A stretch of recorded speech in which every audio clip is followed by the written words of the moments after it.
Imagine what you're doing for the people around you. That's number one. For the teams every day that you're supporting, for your colleagues, for the people you're leading, and for your family and for your kids. Imagine the stuff you're saying is either hurting them and limiting their potential. And why would you want to do that as a parent, right? So and it can be the smallest things. What's insanely powerful is not about the speeches we make. It's about what we're saying to ourselves every day. I'm not good at this. Who told you were not good at it? Is it just because you tried once and you weren't so successful, so you decided you were not good at it? You mentioned, and I'll speak to something you just asked me. How does it influence our career? Well, here's the easiest thing, right? I want to apply to this job.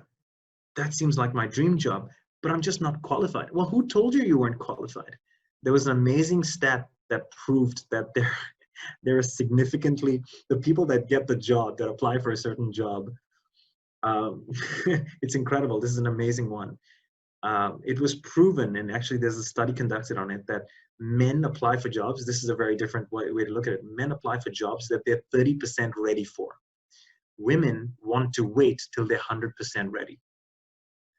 And that's an eye-opener. And together with Daniel Lee, we interviewed 220 leaders. 50% of them are women. And what we got from the women leaders, they said that they were ready 2 to 4 years before they stood up for position. So yeah, what you say is absolutely correct. Yeah, and where did we build this up? Again, that's the check your BS moment. Who told you you were not good enough? Who told you you were not ready? Who told you you couldn't apply for it and then learn on the job? Hey, 90% of people, will say, oh yeah, but I wasn't ready for that promotion. And yeah, you may not be ready, but think about what you do have instead of looking at the glass half empty. Think about what you do have. What's in your hand right now? All the time people talk to me about the glass and I say, I don't understand what you're talking to me about. There's a glass and there's an effort. If you make an effort, you're going to find how to fill your glass all the time. And you're such an interesting guy and you reach so high so fast. What books are you feeding yourself? Oh, I love that, because that's so it's interesting. A lot of people will ask me this question. My main books are not, I've read some of the classics, The 7 Habits of Highly Effective People. And there's a reason why that book today is still popular. And there's a reason we can speak about that as well at some point. I've read Start With Why, and I thought that was a particularly good book as well. So there are certain books that I will recommend, but I will not recommend a lot of them, because what I actually feed myself with is the book of Proverbs, the Bible. And people will say, oh, what do you learn from that? I said, I will tell you, I will literally give you 20 lessons on business and meetings and conducting effective meetings and leadership from what I just read. They're like, really? That's going to be our next interview. I'll be very keen to get 20 leadership from Michael Vaz from Proverbs. I love it. I love that too. We should totally do that. That's the podcast waiting to happen. So talking about this with the books, it brings me to purpose. You talk also about purpose. What is your personal purpose that you feel that it's your calling for this life? So just like anybody, like I taught people and we teach people how they can construct their purpose or construct their raison d'etre or their reason for existence or their why. And more it's evolved over my life as well. And it should probably evolve, because I believe that you don't just have one calling. And that's a very important one, hopefully, that I can leave people with. You don't just have one calling. A lot of people will focus on the one calling. And I believe today that may be one of the mistakes. Again, it's my BS, but I hopefully it's just sharing my own belief system. A lot of people say, oh, I want to be the CEO, oh, I want to be the CFO, I want to lead an organization through this time. And that's great. But remember, it's for this time.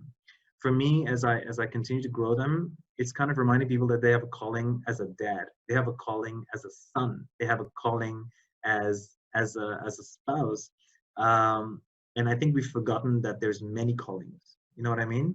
And we tend to focus on the one. For me, when I write it out, it's normally when I'm in a training room, it's about spreading light, happiness, and leaving a mark. I remember designing this little cover one day. I'm telling you these very innate secrets, and you're probably going to think, "Oh, this is crazy." But I remember doing this CV of mine, or this profile, and the CV cover had splotches of ink, and the Y was written. All I had was the Y written down. It said to leave one mark of positivity on the blank canvas within every individual I meet. And I thought that was very artsy, but that's just being, but that's just, you know. Fantastic. That's extremely creative. Next time we Today could. it's different though. Today it's different. That was then. What is it now? So if I understand what you're saying, you say on your BS, there is not one purpose, multiple There are purposes. many. There are many. And they evolve. They not necessarily stay the same. Did I get it right? Absolutely. 100%. So Is that a different thought process? I would hope, right? For today's day and age where we're being sold. I think it's refreshing and closer to the truth. There's a chapter in my forthcoming book that say it's and not or, because a lot of time people feel that I can do only this or that. Sometimes you can do this and that. You just need to shift your mind. Working with organizations and culture, belief system and values are at the roots of what happens. So how do you define the difference between your BS and your values, and how together they come in order to help you and your organization? Oh, I love that. Thank you for asking that. That's such a powerful one because that's what every organization is talking about today, and finding people that align with the values.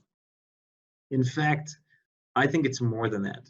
See, an organization values, a lot of the times, yes, it's probably, if you wanted to take it for what it is, it's probably the founder and the CEO's values and the board of directors sitting together sometime and constructing a set of values.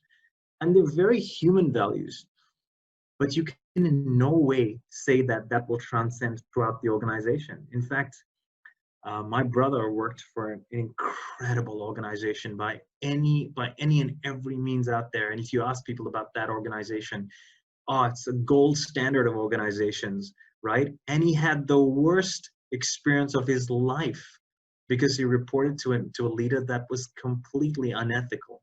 Now, and doing some very unethical things. Now, if you think about that, was that the organization's fault? No, in no way, shape, or form. The organization has its beautiful posters. It had its, sorry, you might have to edit some of this out because of my kids that you can now see in the work from home environment. I actually love it. And I think that all the viewers will love it as well. I think that COVID made us a little bit more humble, and we don't want to cut it. We want to know that this is the new way of communicating, and we need to be accepting and loving and respecting that. It happened to me, like the dog will bark or whatever, but this is the reality that we live. Michael, go on. It's okay. We would applaud to your kids. I know, exactly. I've locked the door though, so that's good. They're not going to come in and jump here. Like CNN, like the interview with CNN. That was hilarious. Maybe it should, because that will bring up our rating. Hopefully.